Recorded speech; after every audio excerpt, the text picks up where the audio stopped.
década de 1980 foi um período em que empresas e produtos abraçaram a singularidade sem medo. No entanto, a década não ficou isenta de fracassos. Alguns produtos ou não funcionaram como pretendido, ou os consumidores não compartilharam a visão dos inventores. Alguns desses itens estavam simplesmente à frente de seu tempo. Neste vídeo, daremos uma olhada nostálgica em alguns dos produtos dos anos 1980 que não tiveram muito sucesso.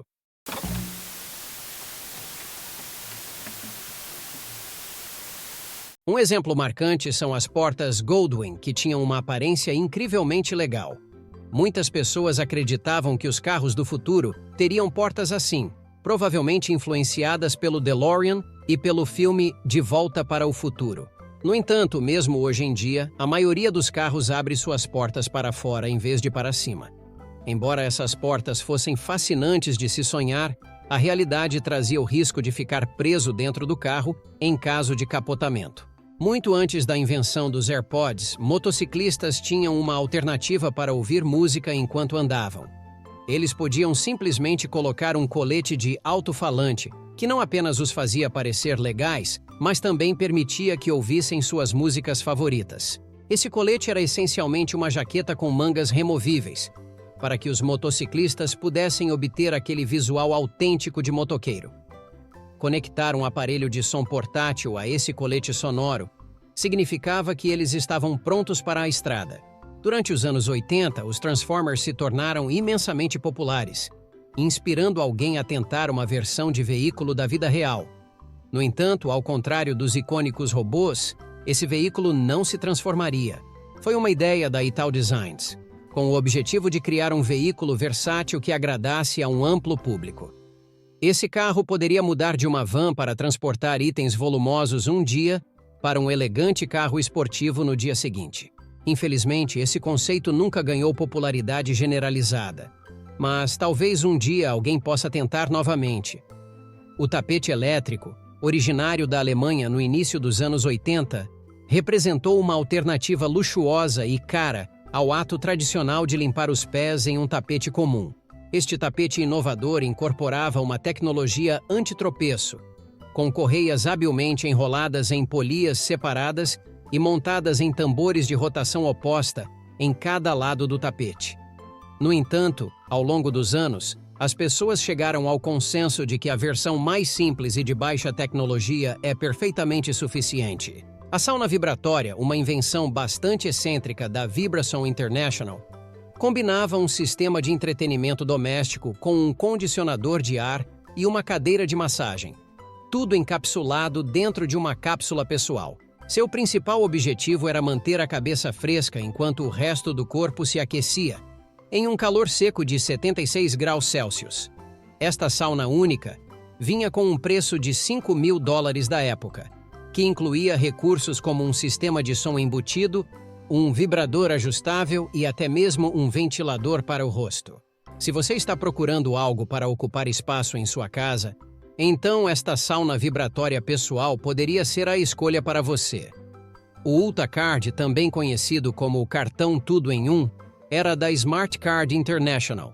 Ele ostentava uma tela LCD de 2 linhas acompanhada por um teclado alfanumérico de 10 teclas. Este cartão tinha a intenção de superar os cartões de crédito convencionais, combinando as funcionalidades de um cartão bancário e um cartão de acesso seguro. Além disso, poderia ser usado em telefones públicos e parquímetros. Impressionantemente, também tinha a capacidade de armazenar impressões digitais, registros médicos e até mesmo acompanhar sua ingestão calórica. Apesar de seu potencial, esse dispositivo nunca ganhou muita popularidade, o que é intrigante quando consideramos as capacidades de nossos smartphones hoje em dia, que não apenas realizam essas funções, mas muito mais. Se você viveu na década de 80, talvez já tenha visto uma casa em formato de cúpula de vez em quando. Eles tinham uma aparência bastante peculiar e não eram particularmente populares. Os Monterey Domes, em Riverside, Califórnia, afirmaram em 1981 que eram as casas com maior eficiência energética do mundo. Elas foram promovidas como casas do futuro, com isolamento de espuma rígida e sistemas de aquecimento solar. Além disso, requer menos materiais de construção em comparação com uma casa comum. No entanto, este projeto futurista de casa nunca conseguiu superar sua aparência incomum.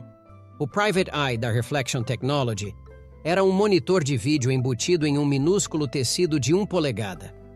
Apesar do seu pequeno tamanho, em qualidade de imagem, era comparável a uma tela de 12 dobras.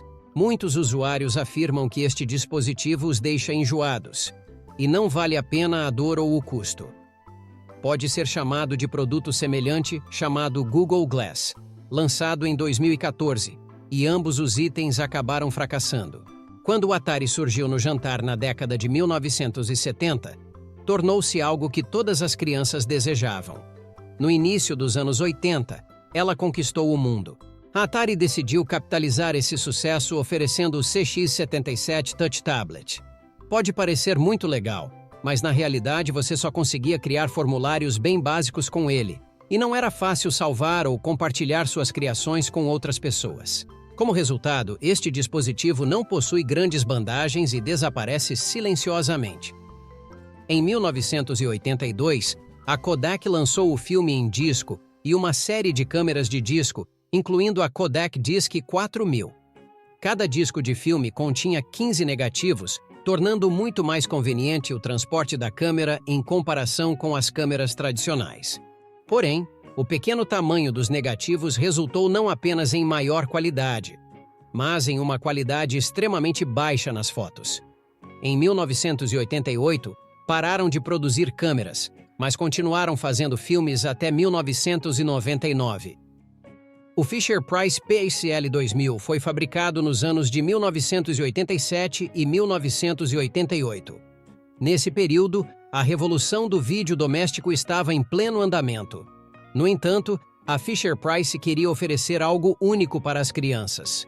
Esta filmadora usava fitas de áudio em branco em vez de fitas de vídeo VHS, gravando áudio e vídeo em baixa resolução em uma imagem em preto e branco pixelada. O preço deste produto era de $180, o que era aproximadamente o dobro do custo de um Nintendo Entertainment System naquela época. A Fisher-Price conseguiu vender menos de 500.000 de unidades deste produto, mas eles se tornaram itens colecionáveis desde então. Você até pode encontrar vídeos deles no YouTube. Na década de 1980, o fumo passou por um escrutínio significativo, e as empresas buscaram maneiras mais seguras de desfrutar do tabaco. A Reynolds lançou os cigarros Premier, que usavam uma ponta de carbono aquecida para liberar vapores por meio de uma cápsula de sabor enquanto os fumantes inalavam. No entanto, a empresa nunca avançou além da fase de pesquisa e desenvolvimento, apesar de investir $300 milhões. Os fumantes que testaram o produto não gostaram, reclamando que tinha gosto de carvão e emitia um cheiro de plástico queimado. O relógio TV da Seiko foi produzido entre 1982 e 1983, tentando capitalizar o sucesso do Walkman da Sony, um tocador de cassete portátil. Este relógio TV se assemelhava a um relógio de pulso digital comum, mas apresentava uma tela LCD de 0,5 polegadas embutida no mostrador. Ele permitia não apenas assistir televisão, mas também incluía um sintonizador de FM. No entanto, era necessário conectá-lo a um sintonizador de rádio-TV de bolso e usar fones de ouvido. Ele custava $495 na época, mas hoje pode ser vendido por um preço consideravelmente mais alto no eBay se estiver em condições de funcionamento. A Coca-Cola tem sido uma das marcas de refrigerantes mais bem-sucedidas por um longo tempo. No entanto, em 1985, eles fizeram uma jogada surpreendente ao alterar sua fórmula vencedora. O único problema foi que as pessoas não gostaram da nova fórmula, levando ao retorno da versão clássica. Por um tempo, a empresa tentou vender ambas as versões, mas, eventualmente, a nova Coca-Cola foi descontinuada. No entanto, ela fez um retorno limitado vários anos atrás, associado ao sucesso da série de TV Stranger Things. A nova Coca-Cola não foi o único refrigerante a enfrentar fracasso nos anos 1980. A Pepsi também teve seu próprio contratempo. Em 1989, eles lançaram a Diet Pepsi como uma bebida destinada ao consumo no café da manhã.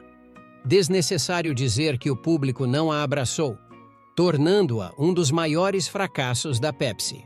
A história está repleta de exemplos de fracassos, e os anos 1980 certamente tiveram sua parcela.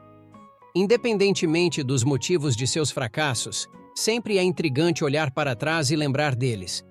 Você consegue pensar em outros que talvez tenhamos esquecido? Sinta-se à vontade para compartilhar nos comentários abaixo. Como sempre, obrigado por assistir.